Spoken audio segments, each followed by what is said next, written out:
They called the cops on me for putting up a sign that said we should follow the rules. That's not an exaggeration. One wooden post, 4 words, and suddenly I'm the threat. The president of our HOA said I was undermining order.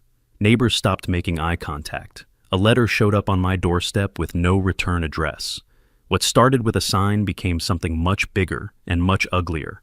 But I've never been one to fold under pressure, not when I know the rules better than the people abusing them. Think you know where this is going? Think again. Drop your guess in the comments. I'd love to read them. My name's Logan, and after 15 years of teaching high school, American history, and government, I'd finally saved up enough money to buy my dream house. A modest lakefront property with the most incredible view you've ever seen. I'm talking about the kind of sunrise that makes you forget you have to grade 30 essays about the Revolutionary War later that day. For a 35-year-old teacher who'd been living paycheck to paycheck for most of his career, this place felt like winning the lottery. Back in the school system, I'd seen how a handful of people could turn an entire environment toxic. Small groups with clipboards and committees, making everyone else walk on eggshells. Parent volunteers who treated school policies like personal kingdoms. That was why I bought this place. To breathe air no one else tried to regulate. Out here by the water, I figured the only rules would be the ones nature wrote herself. The first few weeks were absolutely perfect. I'd wake up, make my coffee sit on that deck, and just breathe. No teenagers asking if the Civil War is going to be on the test. No parent emails about why their precious angel got a B+ instead of an A. Just me, the lake, and complete silence. I should have known it was too good to last. When has anything in my life ever stayed that peaceful for long? When I decided to install a small kayak storage area near my dock, I wanted to do everything by the book. 15 years of dealing with school district bureaucracy had taught me that following the rules from the start saves you headaches later. So I pulled out my HOA documents and made sure my storage shed met every single specification. Height restrictions? Check. Setback requirements? Double check. I even painted it the exact shade of forest green from their approved palette. Just to be extra clear about my intentions, I had a small professional sign made that said HOA. Rules apply in neat black letters on a white background. 6 inches by 8 inches mounted cleanly on my fence post. I figured it would show my neighbors that I respected the community standards and wanted to be a good neighbor. That was my first mistake. My first mistake was probably assuming that reasonable people would respond reasonably to someone trying to follow the rules. The sign went up on a Tuesday morning, and I was pretty proud of myself. Clean installation, professional appearance, and a clear message that I was playing by their rules. I even took a picture to send to my buddy Mark, who'd warned me about HOA drama when I first moved in. Look at me being the perfect neighbor. I texted him with a photo of my little sign. He texted back a laughing emoji and famous last words, dude. I thought he was just being paranoid. Wednesday morning, I'm out on the deck with my coffee when I see this woman marching across the street toward my house. And I mean marching. Military-style arm-swinging face like she's heading into battle. She didn't just walk. She pierced through the tree line like a summons served cold. The peaceful morning air suddenly felt charged with confrontation. Even the birds seemed to quiet down as she approached my property line with that folder clutched against her chest like armor. She's probably in her early 50s, wearing this crisp white blouse and khaki pants that looked like they'd been ironed with a ruler. Her hair was pulled back so tight it probably gave her a headache, and she was carrying a folder stuffed with papers. Even from 50 feet away, I could tell she was absolutely furious about something. My eyes narrowed. I didn't move, but a familiar pressure settled behind my temples, the kind I used to feel before parent-teacher meetings turned hostile. "Excuse me," she called out before she'd even reached my property line. Her voice had that particular pitch that every teacher recognizes. The sound of someone who is used to being obeyed without question. "Are you the homeowner here?" I set down my coffee cup and walked over to meet her at my fence, trying to keep things friendly. "Yes, ma'am. I'm Logan. I just moved in a few weeks ago. Is everything okay?" She looked me up and down like I was some kind of suspicious character.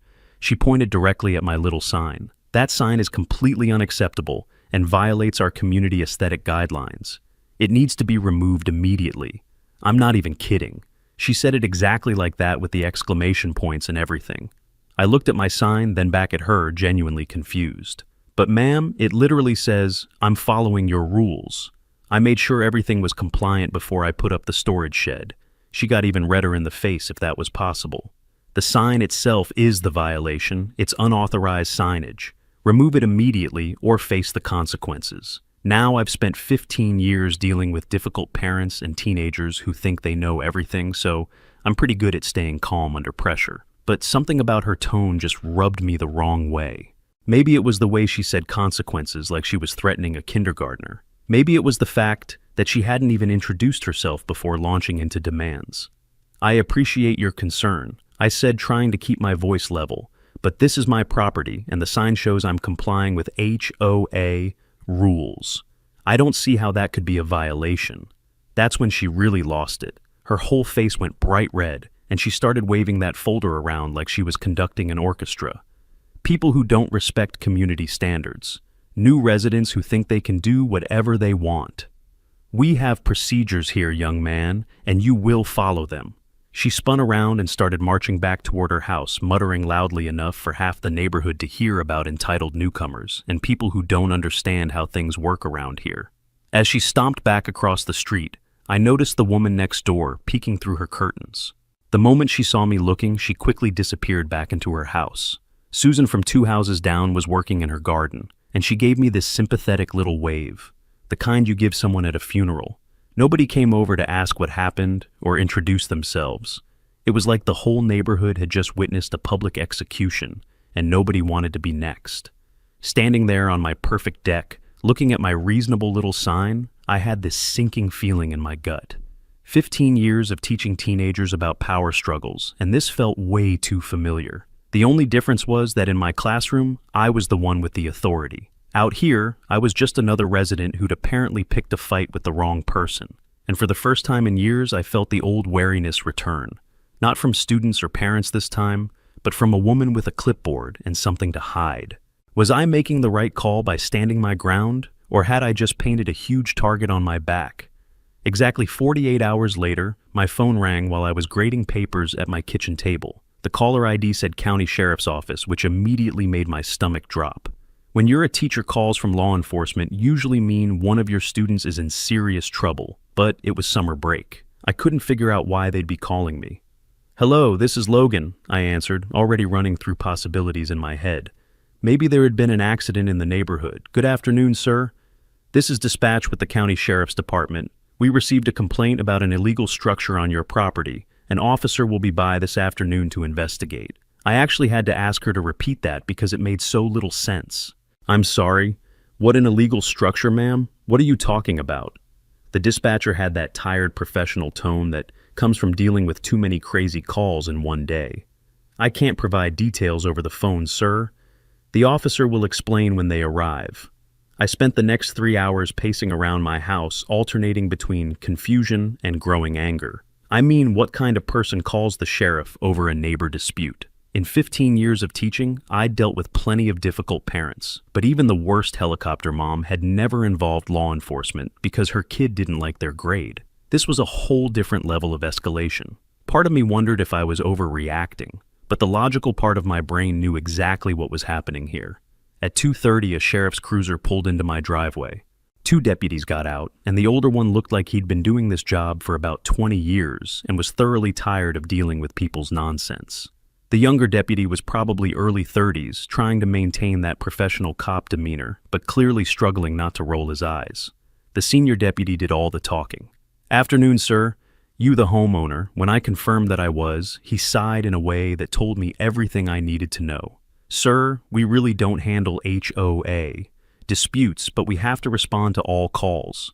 Someone reported a dangerous obstruction affecting neighborhood safety and emergency vehicle access." I just stared at him for a moment, trying to process those words. "A dangerous obstruction affecting emergency vehicle access," he nodded and pulled out a small notebook. "That's what the complaint says. Mind if we take a look around?" I led them to my backyard, pointing out my kayak shed and storage area. Both deputies examined everything carefully. Then the older deputy looked at me with this expression I couldn't quite read. "Sir, where exactly is this dangerous obstruction we're supposed to be investigating?" I pointed to my little sign on the fence post. That's the only thing I can think of. It's the only new addition to the property." The younger deputy actually stopped walking and stared at the sign. 6 inches by 8 inches neatly mounted with HOA. Rules apply in clean black letters. He looked at his partner, then back at the sign, then at me. This is the dangerous obstruction. His voice cracked slightly on the word dangerous, like he was trying not to laugh. The senior officer walked over to examine the sign more closely, then shook his head slowly. Sir, there's obviously no violation here. This doesn't obstruct anything. It's not blocking vehicle access, and it's definitely not dangerous unless someone has a serious problem with reading. He closed his notebook with a sharp snap. We'll file this as complaint without merit. Just try to work things out with your neighbor, okay? After they drove away, I stood in my driveway for probably 10 minutes, just trying to wrap my head around what had just happened. She had actually called 911.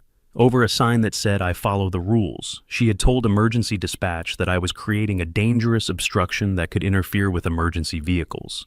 I looked across the street at her house and saw the curtains move slightly in her front window. She'd been watching the whole thing. I caught movement from the porch next door, curtains twitching. No one came out. No one said a word. That's when it really hit me. This wasn't just some grumpy neighbor having a bad day. This was someone who was willing to lie to law enforcement to get her way. Someone who was perfectly comfortable wasting police resources. Because while those 2 deputies were at my house investigating my 6-inch sign, they weren't available for actual emergencies. I'd been teaching American government for 15 years. I knew exactly what this was, abuse of power, plain and simple. The same kind of thing I taught my students about when we covered government corruption and why checks and balances matter. That evening, I dug out all my HOA documents and spread them across my kitchen table. If this woman wanted to play games with the rules, then I needed to understand exactly what those rules were. As I read through page after page of bylaws, regulations, and procedures, one thing became crystal clear. Violation notices were supposed to be delivered in writing, with specific citations and a formal appeals process. I'd never received any written notice, no formal complaint, no citation of specific rules, no explanation of appeal procedures. She'd gone straight from verbal demand to law enforcement. You're disrupting the order we've maintained for years, she'd said. That sign, it challenges the structure. But what structure? What order? I grabbed a fresh notebook and started documenting everything. The timeline, the threats, the police call, the missing paperwork. If she wanted to escalate this into some kind of legal battle, then I was going to make sure I had every detail documented properly. That night, I laminated the full HOA charter and stapled it right below my original sign. If rules were sacred, let's see them all in the open. I closed the documents and leaned back in my chair, staring out at the lake through my window. The sunset was beautiful, pink and orange, reflecting off the water, the kind of view that had made me fall in love with this place. But now it felt different somehow, tainted by the knowledge that my peace could be shattered at any moment by someone who apparently had nothing better to do than harass her neighbors. I couldn't help wondering, was this just the beginning? If she was willing to call the police over a compliance sign, what would she do next? By sunrise, someone had ripped it down. As that sheriff's car had disappeared down my street, I'd stood there wondering, had Patricia just made the biggest mistake of her life by involving law enforcement? Or was this only the beginning of my nightmare I spent that weekend doing what any good teacher does when faced with a problem research?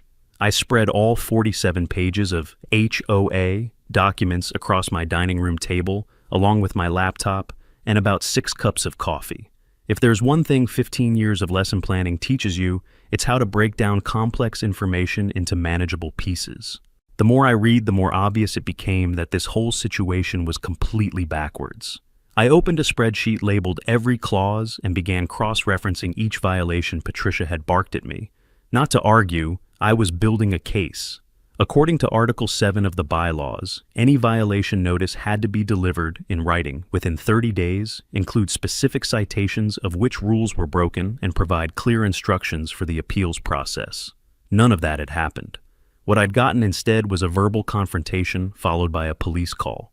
But here's what really caught my attention. Section 12 stated that board members who failed to follow proper procedures could be removed from their positions by a majority vote of homeowners. And Section 15 outlined the process for calling special meetings. Monday morning, I decided it was time to talk to my neighbors. The first people I approached were Fred and Susan, an older couple I'd seen working in their front garden. They lived 2 houses down from me, and Susan had given me that sympathetic wave during the sign incident. Fred looked like he was probably in his late 60s, wearing a Vietnam veteran baseball cap. Susan was about the same age with dirt-stained gardening gloves. When I walked up to their fence and introduced myself, Fred immediately straightened up and gave me this look like he'd been waiting for this conversation. "You're the new guy with the sign, right?" Fred said, pulling off his work gloves. "Logan, isn't it?" "Don't let me get started on that woman." Susan elbowed him gently, but she was smiling. "Fred, tell him about your gnome situation." And that's when I learned that my little sign drama was just the tip of the iceberg. Fred's story was unbelievable. $300 in fines for a garden gnome that had been sitting in their front yard for 8 years without any complaints. The gnome was maybe 12 inches tall, painted in cheerful colors, and positioned next to their mailbox. She said it violated community aesthetic standards, Fred explained, making air quotes with his fingers. 8 years. 8 years. That little guy sat there, and suddenly he's a violation. $50 a day until we removed him. Susan wiped dirt from her hands and shook her head. And she made me pay $35 a day for my bird feeder because it was attracting nuisance wildlife. They're cardinals. Beautiful red cardinals that have been coming to that feeder for 12 years. I could hear the frustration in Susan's voice, but there was something else there too. Fear maybe Marla the woman 2 cabins down passed by while I was repainting my porch later that afternoon. She offered a nervous smile but didn't stop. "It's best not to stir her up," she whispered when I asked about Patricia. The way she said it, like Patricia was some kind of sleeping dragon who might incinerate the whole neighborhood if disturbed, told me everything I needed to know about the fear she'd cultivated here.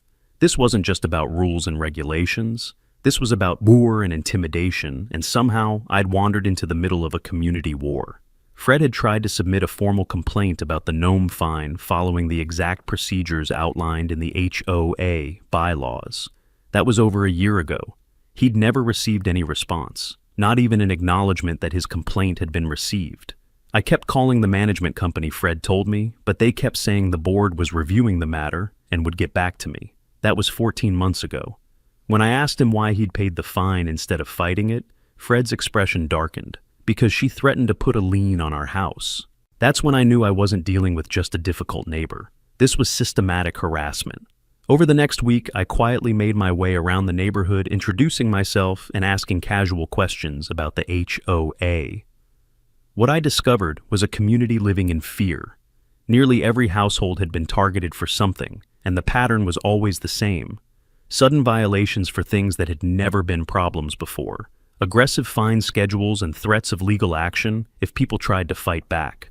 The total amount of fines collected over the past 2 years was staggering, over $15,000. But here's what really caught my attention. Nobody could tell me exactly who was on the HOA board or when the last election had been held. People kept referring to Patricia as the person in charge, but when I asked about the other board members, I got vague answers about Patricia's friends and people who agree with her. That didn't sound right. According to the bylaws, the board was supposed to have 5 members with elections held every 2 years. There should have been meeting minutes, financial reports, and regular communication with homeowners. None of that was happening. No one is this obsessed with aesthetics unless they're hiding rot underneath. Patricia returned the following Thursday, same blazer, same clipped tone, but this time she brought a measuring wheel and a second clipboard. She spent 20 minutes walking around my property, taking measurements and making notes while I watched from my kitchen window. When she knocked on my door, her expression was even more severe than before. "Mr. Logan, I've completed a comprehensive property assessment and I've identified several additional violations that need immediate correction. Your dock extends 2 inches beyond the allowable waterfront setback. Your mailbox post is painted an unapproved shade of black." I stared at her, genuinely speechless for a moment. "Patricia," I said carefully, "I've lived here for exactly 6 weeks. The dock was here when I bought the house. The mailbox was painted by the previous owner. She didn't even blink. Previous compliance doesn't grandfather current violations. You have 72 hours to correct these issues or face escalating financial penalties." She handed me an official-looking violation notice and turned to leave, but this time I was ready for her. "Patricia," I called out, making her stop and turn back. "I'll need to see the specific bylaw sections that define these violations, along with documentation of the board vote that approved these new standards. Her confident expression flickered for just a moment. The board doesn't need to document every routine enforcement decision. That's not how HOA governance works. But I'd spent the weekend reading the bylaws, and I knew exactly how HOA governance was supposed to work. Actually, Patricia, according to Section 9.3 of our governing documents, any new interpretation of existing rules requires a formal board resolution, and any change to enforcement standards requires written notice to all homeowners at least 30 days in advance. The look she gave me could have frozen the lake solid. You're making this much more difficult than it needs to be, Mr. Logan. That night, I found an old HOA annual report online. One number didn't match the others, and it wasn't small. By the end of that week, I had 32 signatures on my petition and a growing file of Patricia's greatest hits. But staring at those names on my petition, I couldn't shake one nagging question. These were good people who'd been pushed around for months, maybe years. But was I building a solid case for justice, or was I just digging my own legal grave? Getting the required signatures turned out to be easier than I'd expected. Word travels fast in a small community, especially when people have been keeping their frustrations bottled up for months. By the time I'd made my way around to most of the houses, neighbors were approaching me. Apparently, my little sign drama had become the talk of the neighborhood, and people were curious about whether someone was finally going to stand up to Patricia. The hardest part wasn't getting signatures, it was listening to story after story of petty harassment. I submitted the petition on a Wednesday morning, following the exact procedures outlined in the bylaws. To my surprise, I received a formal notice in my mailbox the following Monday. The meeting would be held that Friday evening at 7 o'clock in the small community center near the lake. But what I didn't expect was how the neighborhood dynamic would shift in those few days. I noticed small shifts. Nobody waved anymore. The guy who used to jog past my dock every morning crossed to the other side. Marla stopped making eye contact. They weren't on Patricia's side, not entirely, but they were watching. And silence, I knew, was a choice. I arrived at the community center about 15 minutes early, partly to make sure I could get a good seat, but mostly because I was nervous as hell. I'd spent 15 years teaching high school students, so public speaking didn't usually bother me, but this felt different. These weren't teenagers who had to sit there because attendance was mandatory. These were my neighbors, and what I said tonight could determine whether I'd be living in peace or in constant conflict for the foreseeable future. People started trickling in around 6:50. Fred and Susan arrived together, both looking like they were headed to a funeral rather than a community meeting. By 7 o'clock, we had about 30 of the 59 total residents present, which was actually a pretty good turnout for a community that apparently hadn't held a meeting like this in years. And then Patricia made her entrance, flanked by two people I'd never seen before, Steve and Karen. She positioned them on either side of her like bodyguards, and the whole thing felt more like a tribunal than a neighborhood meeting. Patricia called the meeting to order by rapping her knuckles on the folding table. This meeting is highly irregular, and I questioned the validity of these signatures she announced, holding up my petition like it was contaminated. However, since we're all here, we might as well get this over with. She said it in a tone that suggested we were all children who had interrupted her important adult business. I could feel the tension in the room immediately. People shifted in their seats, avoiding eye contact, and I realized that a lot of my neighbors were genuinely afraid of this woman. When Patricia asked if I wanted to present my concerns, I stood up and tried to channel my best classroom voice. I'm here to present a timeline of events that I think everyone should know about. I began, and then I walked through the whole story. The compliance sign I'd installed to show respect for community standards. Patricia's immediately aggressive response. The 911 call that brought 2 sheriff's deputies to investigate a 6-inch sign. The violation notice that never followed proper procedures. I kept my tone level and stuck to the facts. When I opened the floor for other residents to share their experiences, something interesting happened. People started standing up. Fred talked about his garden gnome fine, and Susan described the bird feeder violation. The woman next door explained how she'd been forced to pay $80 for holiday decorations that were supposedly up too long. One by one, stories emerged of arbitrary fines, inconsistent enforcement, and threats of legal action. What had been individual grievances suddenly became a clear pattern of abuse. Patricia tried to dismiss their complaints as misunderstandings or necessary enforcement. The turning point came when I asked a simple question. Patricia, can you tell us when the last board election was held and who the other board members are? The room went completely silent. Patricia's face went red, and she looked at Steve and Karen, who suddenly seemed very interested in studying their shoes. The current board was properly elected, and she trailed off, shuffling through her folder like she was looking for documentation that didn't exist. That's when I realized she might not even have the authority she'd been claiming to have. The meeting ended without any formal vote or resolution, partly because I realized I needed more concrete evidence before I could push for her removal. Complaints about unfairness weren't enough. I needed proof of actual wrongdoing.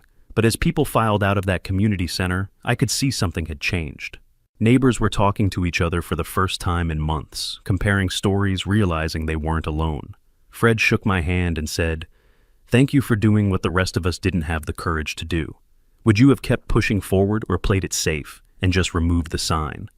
After the confrontation with Patricia, Steve, and Karen, I knew I needed to escalate smarter, not just louder. Patricia had made it clear that she viewed any challenge to her authority as a personal attack, and her supporters were willing to help her retaliate. But I'd also seen something in the faces of my neighbors during that meeting, a mixture of hope and fear that told me they wanted someone to fight back. I printed out copies of the HOA bylaws and dropped them anonymously at a few doorsteps. No notes, just a post-it that read, "You should read what you're being fined under." Walking to my car after that meeting, I could feel 30 pairs of eyes on me, neighbors who wanted justice but were afraid to fight for it themselves. They were counting on me now, and I wasn't sure if I really had what it would take to deliver. But looking back at that community center, seeing people talk to each other, with hope in their voices for the first time in months, I knew I couldn't back down now. These people deserved better, and somehow I'd become the person who had to make sure they got it. The next morning, someone slid a sealed envelope under my door. Inside was a ledger, no return name, just, "They won't tell you what's missing, but you'll find it."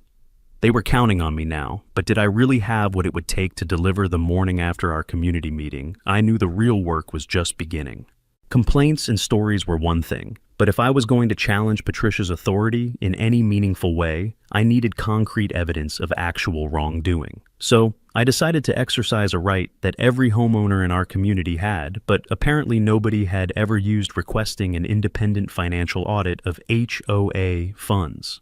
According to Section 23 of our bylaws, any resident could petition for a professional review of the association's finances, and the board had to comply within 30 days. I drafted my audit request that same morning, making sure to cite the exact bylaw sections and follow the proper formatting requirements. The letter was professional specific and completely within my rights as a homeowner. When I dropped it off at the management company's office, the receptionist looked at it like I'd handed her a live snake. We don't usually get requests like this," she told me, clearly unsure what to do with it.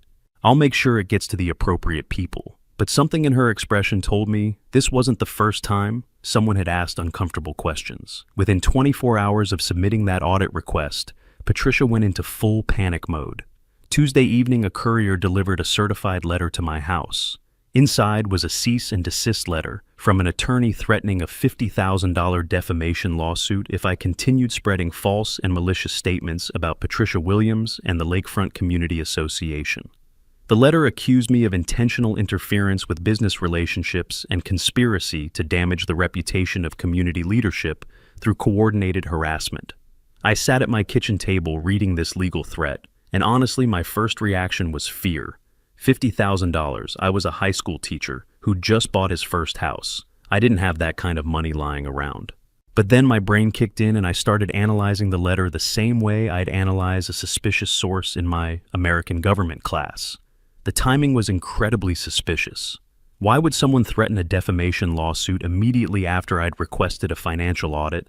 I called my college roommate Mark that evening. He'd gone to law school after graduation and now worked as a real estate attorney.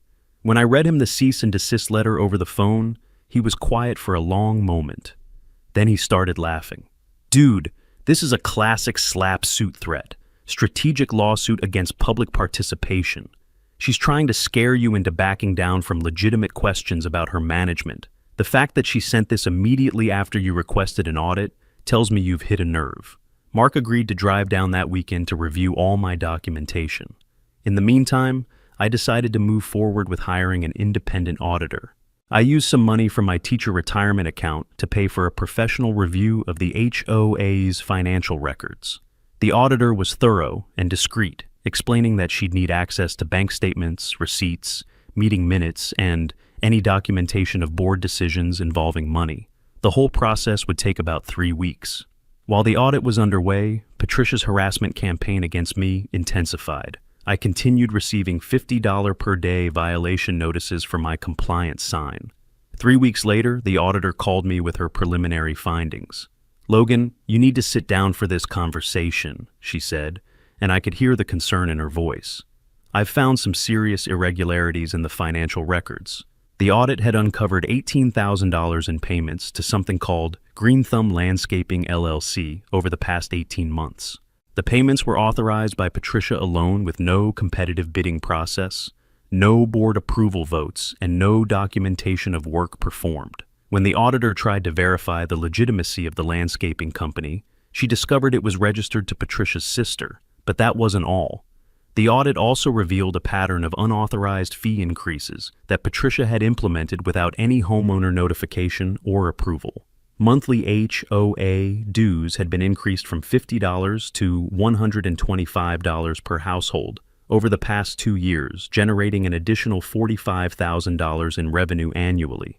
According to the bylaws, any fee increase over 10% required a majority vote of homeowners. None of these increases had ever been put to a vote. Patricia had simply sent out new billing statements and expected people to pay without question. When the auditor finished explaining her findings, I felt like I was holding a loaded weapon. This wasn't just neighborhood bullying anymore. This was systematic embezzlement from our community. Patricia had been using the HOA as her personal ATM, funneling money to her family's business and charging illegal fees to fund her power trips. The violation fines, the harassment, the intimidation tactics. It was all designed to keep people from asking questions about where their money was going. This wasn't just sloppiness. It was a system built to avoid questions. The more I saw, the more I realized. This wasn't HOA neglect. It was extraction disguised as governance. I shared the audit results with Fred and Susan first. Fred looked at the numbers and shook his head slowly. $18,000 to her sister's company.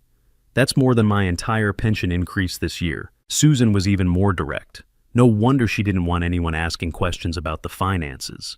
She's been robbing us blind while lecturing us about community standards. But as I was preparing to make these findings public, something unexpected happened. The email came from a burner account. No name. Just check board meeting notes from April. You'll see why the landscaping company never showed up. It had one attachment, scanned minutes with a signature that didn't match Patricia's usual scrawl. The meeting notes revealed that the landscaping company had been paid for work that was never completed, and the signature approving the payment belonged to someone who wasn't even listed as a board member. Someone inside Patricia's inner circle was starting to crack, and they were feeding me information that could bring down the entire operation. But they were also putting themselves at significant risk by helping me. I realized that Patricia's control over the community wasn't as absolute as she wanted everyone to believe.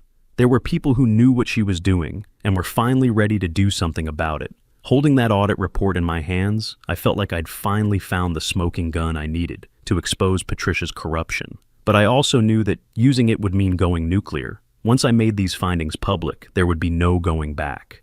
Patricia would fight with everything she had, and her $50,000 lawsuit threat would probably become reality. But looking at those numbers, thinking about all the neighbors who'd been intimidated into silence, I realized there really wasn't a choice. These people deserved justice, and somehow I'd become the person who had to deliver it. At midnight, the power went out. Not the whole neighborhood, just my cabin. But did I have the courage to pull the trigger and risk everything? After spending a week wrestling with the decision, I knew what I had to do.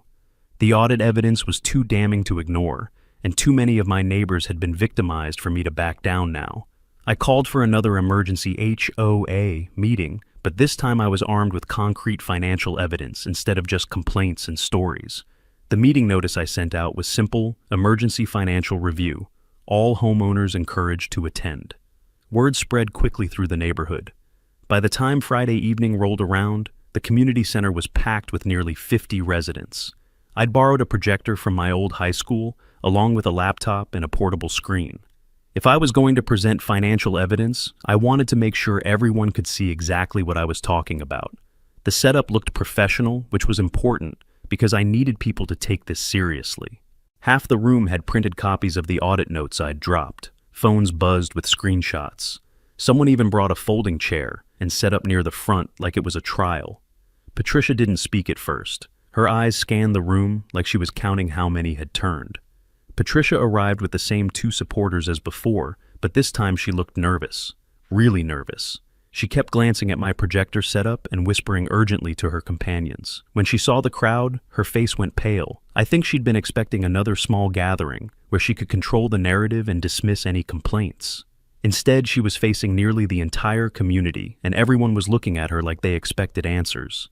The energy felt different from our first meeting. Less fear, more anticipation.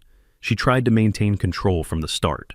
This meeting wasn't properly scheduled according to our procedures, she announced, but her voice lacked the commanding tone she'd used before. I was ready for that objection. According to Section 15.7 of our bylaws, emergency meetings can be called by any homeowner when there's evidence of financial irregularities that require immediate community attention. Tonight definitely qualifies. I gestured toward my projector setup. I think everyone will agree that what I'm about to show you constitutes an emergency. I started with the basics, explaining that I'd exercised my right as a homeowner to request an independent financial audit. I showed the actual bylaw section on the screen so everyone could see that this was completely within my rights. Then I presented the auditor's findings directly to the community. Having professional documentation gave the whole presentation more credibility than if I'd just stood up there making accusations. The first revelation was the $18,000 in payments to Green Thumb Landscaping LLC. I projected the bank statements showing payment after payment, all authorized by Patricia alone. The room was completely silent as people absorbed what they were seeing.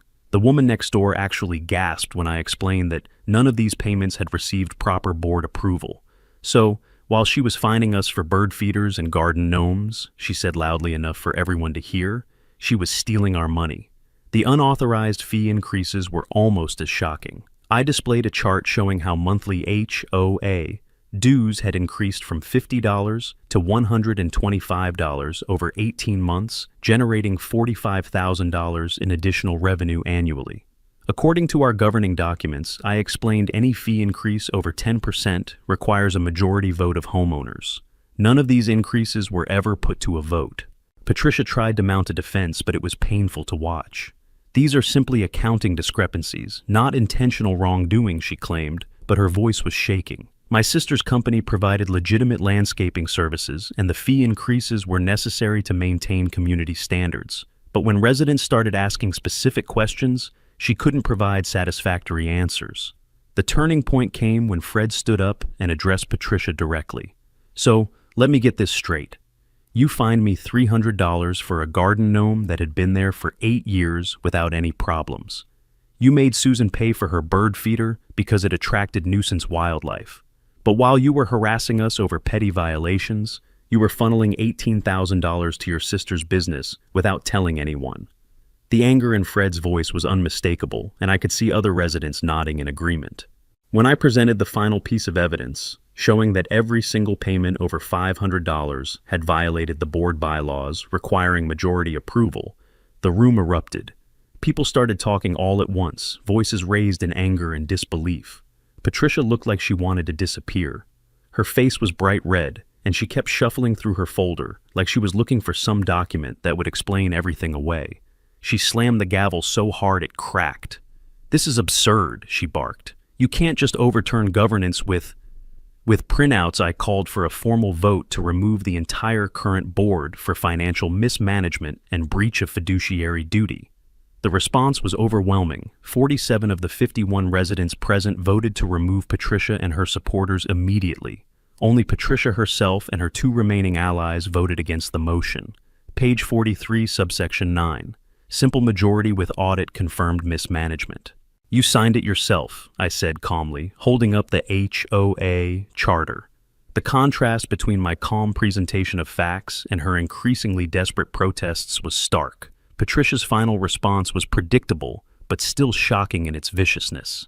"This is ridiculous," she screamed, standing up so quickly her chair fell over. "You'll all regret this.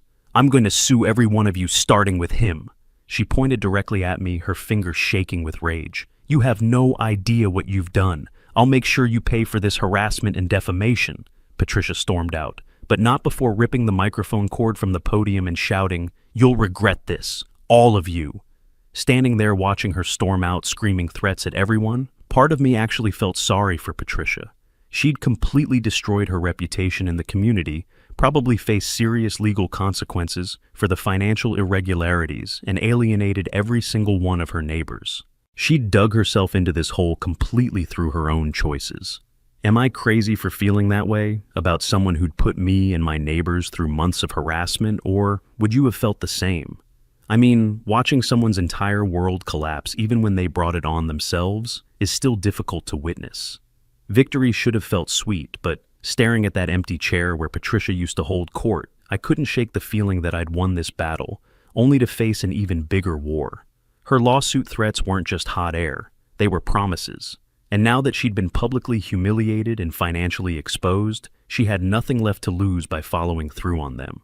2 weeks after Patricia's very public meltdown, I was served with official lawsuit papers.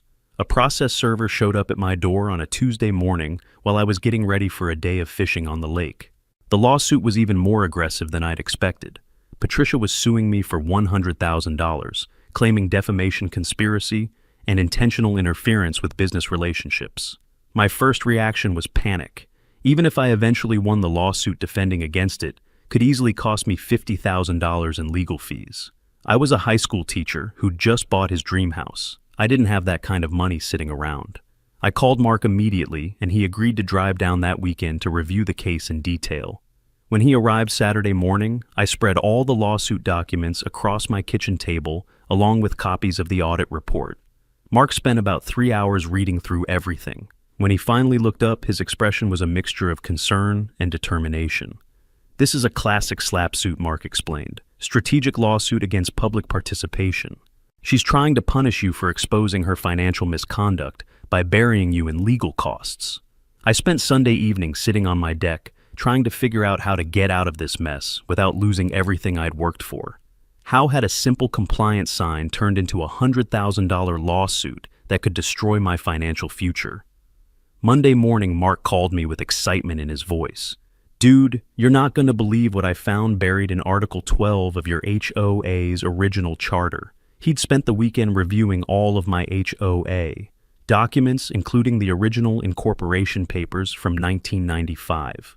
If a board is removed for financial misconduct, and if 2/3 of homeowners agree, the entire HOA can be permanently dissolved. It's right there in the founding documents. They actually wrote in a nuclear option for exactly this kind of situation. I had to ask him to repeat that because it sounded too good to be true. Wait, dissolved, like completely eliminated. Is that even legal? Mark was practically laughing with excitement. Not only is it legal, it's specifically written into your community's founding documents. And here's the kicker.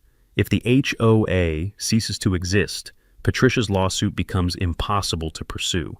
The practical implications were staggering. No HOA meant no violation fines, no monthly dues, no Patricia, and no legal entity for her to represent in her lawsuit. It would be like hitting a reset button on the entire community. I spent the next week quietly surveying my neighbors about the possibility of completely dissolving the HOA. The response was more positive than I'd expected. People were exhausted from months of Patricia's harassment and genuinely angry about the financial irregularities. By the end of the week, I'd spoken with 45 of the 59 households in the community. 41 of them wanted the HOA completely eliminated. The moment of truth came on a Thursday morning. I drove to the county clerk's office with the dissolution petition in a manila envelope, 41 signatures from my neighbors, and a cashier's check for the filing fee. Standing in that government building, petition in hand pen, hovering over the signature line, I felt the weight of what I was about to do. The county clerk was a tired-looking woman in her 50s, who'd probably seen every kind of legal drama imaginable. She looked at my petition and raised an eyebrow. "Honey, you sure about this? Once I file this, there's no going back. Your homeowners association will be officially dissolved in 30 days. I thought about Patricia's 911 call over my compliance sign. I thought about Fred's $300 gnome fine and Susan's bird feeder violation. I thought about $18,000 funneled to Patricia's sister's business while she lectured neighbors about community standards. I signed the dissolution petition with a firm hand. The county clerk stamped it with an official seal and handed me a receipt. 3 weeks later, Mark called me with the news I'd been hoping for. Congratulations, my friend. Patricia's attorney has filed to dismiss the lawsuit. Without an HOA, as a legal entity, she can't sue you for defaming an organization that doesn't exist. She's done. Completely and permanently done. 2 weeks later, a moving truck backed into her driveway. No one came to help. No one waved. The house sold within a month to a young couple with 2 kids who seemed delighted to discover there were no HOA restrictions.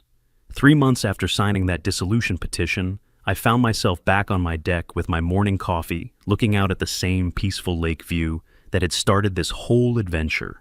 Everything felt different now. There were no violation notices in my mailbox, no threats of fines for arbitrary rule violations, and no Patricia watching from across the street. Fred had reinstalled his garden gnome in a place of honor next to his mailbox, and Susan's bird feeder was busier than ever. Fred and Susan stopped by that morning with homemade chocolate chip cookies and genuine smiles. "You know, Logan," Susan said, settling into one of my deck chairs, "this is the first summer in 5 years I've actually enjoyed watching the birds at my feeder. No stress, no worry about violation notices, just pure enjoyment." Fred nodded, pointing toward his reinstated garden gnome, "and my little buddy is staying put permanently." We sat there for a while drinking coffee and watching the lake. That 5-minute promise became 2 years of hard work, documentation, organizing, and legal proceedings. But it was worth every moment to create a place where everyone, regardless of race background or how long they have lived there, can finally call home without looking over their shoulder. 2 weeks later, I got a letter not from the HOA, but from someone who used to be afraid of them. "Thank you," it said. No name, just an address a block away. And maybe that's the real victory, not tearing something down, but making space for someone else to stand. If this story struck something in you, I'd love to hear it in the comments. And if you would like to support more stories like this one, that little thanks button below goes a long way. Thanks for hanging out. QA Stories is all about the wildest things real people go through. And we're just getting started. Like, share, and stay tuned for more madness.